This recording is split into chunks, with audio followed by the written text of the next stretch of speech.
Hi, I'm Austin, I'm the Parcel Machine Manager in Leeds. We're just going to take you through some of the new software that I've been working on with GENEO to look at work area standards. So this is the app. I'm going to look at parcels machinable.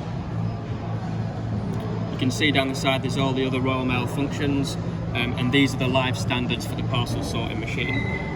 So you can see it's split into three components: sorting, induct and tipping.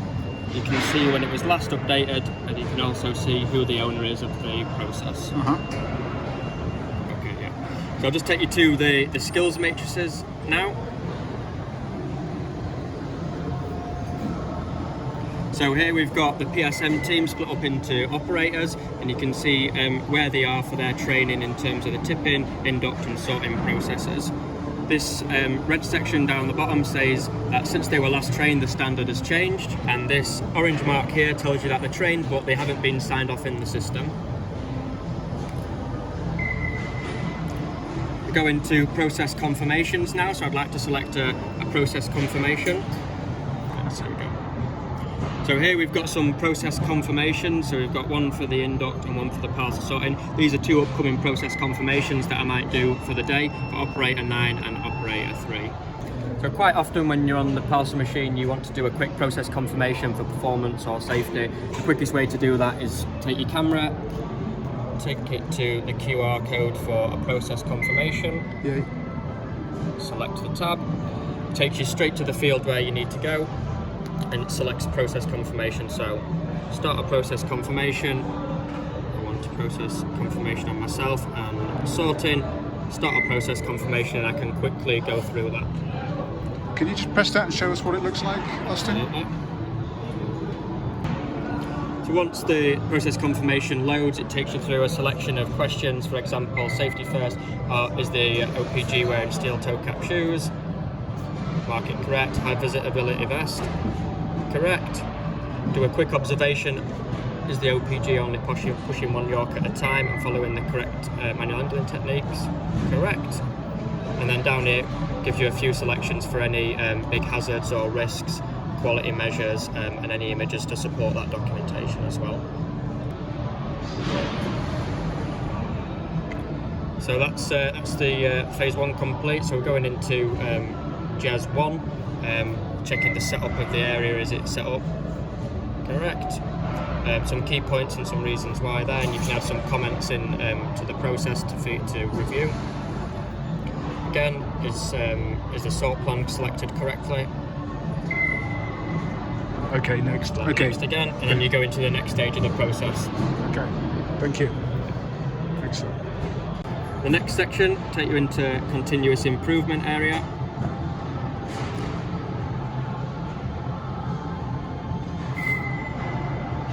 So we've got two CI slips that have been raised here, one for York sleeves and one an idea for ejects and rejects.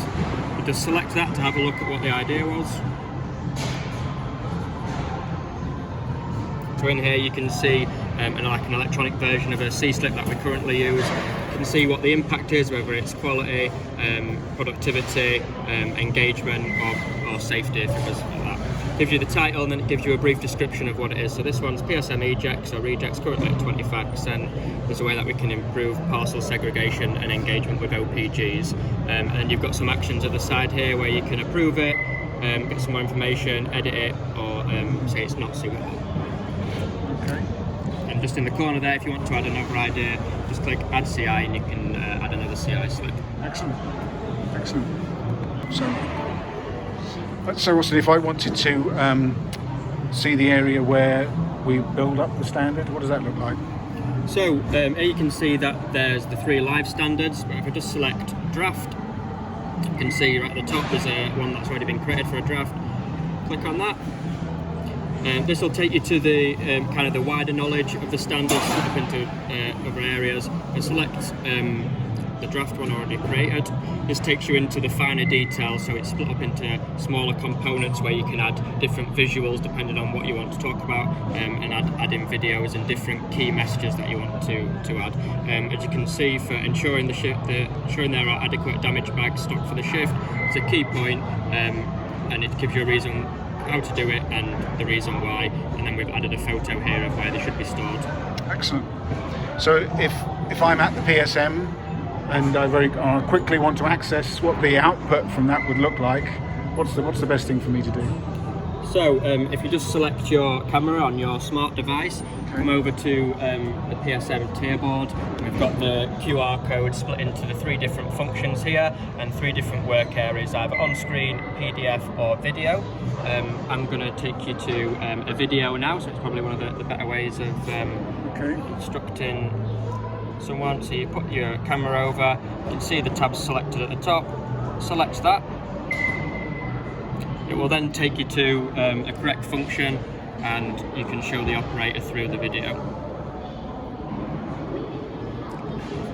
Okay. Now it's just buffering a little bit in this connection. Okay. So Austin, what other information can we communicate through the standards?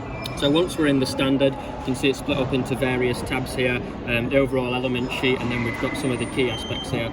We can go into the safety element of it. It gives you some descriptions of PPE for the tasks that are going to be at hand. This one, it's a high vis and steel toe cap shoes, and a little picture to support that.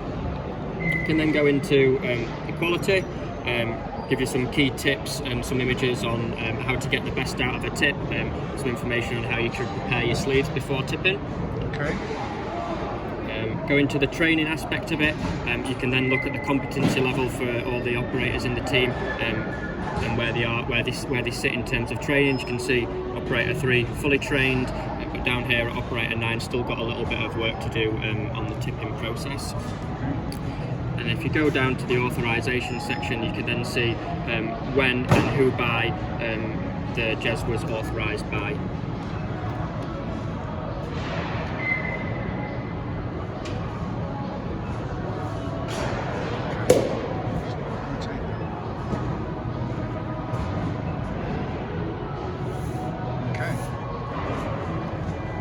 So we've seen what it looks like on paper.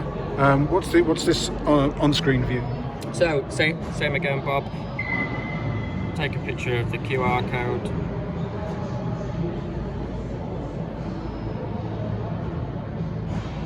Opens up on the app, and there we go. You can see what it looks like on the app. Split into your 5 key areas, and then you can select either one of those areas to have a look at what the standard is for some more fine detail. Okay, and so you can index through this, can you? Yeah, it's quite easily, so you can select whichever one you're looking at, so we can look at place the correct York card on each York, select it, and it comes up with some key images of how you can do that.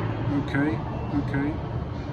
You can also see across the top if there's any parts tools required, and also what PPE is required in this area of the machine. So this one, it requires high visibility vest and some steel toe cap shoes. Okay, what's this next button for? What does that do? That takes you to the next part in the process. So if I wanted to go all the way through a process with someone from 1 to 5, start at 1 and easily manoeuvre through from 1 to 6 and easily take it back if someone's got questions on the previous process. Okay.